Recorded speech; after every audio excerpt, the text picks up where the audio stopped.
બાપુ જુનાગઢ ઉપડા દાતારની જગ્યા છે. Willing dim આગળથી દાતારની સીડી છે. દાતાર બાપુની 1000 વર્ષની જૂની જગ્યા છે કે પટેલ બાપા હતા, રાજાશાહી વખતના હતા. ઈ બમલિંગ થયા એને 35-36 વર્ષ થયા. પછી અમે બધા ભેગા હતા અને વિઠ્ઠલ બાપુ હતા એને 6 વર્ષ થયા. 7મું વર્ષ કાલથી ચાલુ થાય.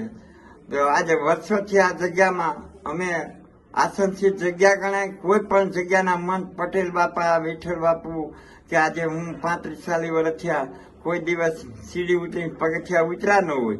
એક જ ધારા આવીને એવું અમારે આ અખંડ જોઈતું છે. વર્ષો થયા જોઈતું હોય અને અમે એક કલાકે ક્યાંય કોઈ ગયા ન હોય. એટલે અમારી આસનશીલ અખંડ જગ્યા ગણાય છે કે 24 કલાક દાતારની જગ્યામાં મહાપ્રસાદ ચાલુ રહે છે અને બધા ખૂબ આવે છે.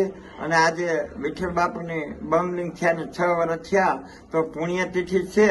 તો એની આજે સમાધિ પૂજન હોય, બપોરે મહાપ્રસાદ હોય. અને અમારે આ ગઈ રાત્રે બધા ભજની કલાકારો આવ્યા હતા અને રાતે 9 થી સવારના 5 વાગ્યા લગીમાં સંતવાણી બહુ સરસ બોલ્યા અને બધા ખૂબ ખુશી થયા અને આનંદથી રાત આખીને દિવસ ગયો ખુશીથી. જય દાતા.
પોપટ બોલે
Nah, kalau mana-mana yang mau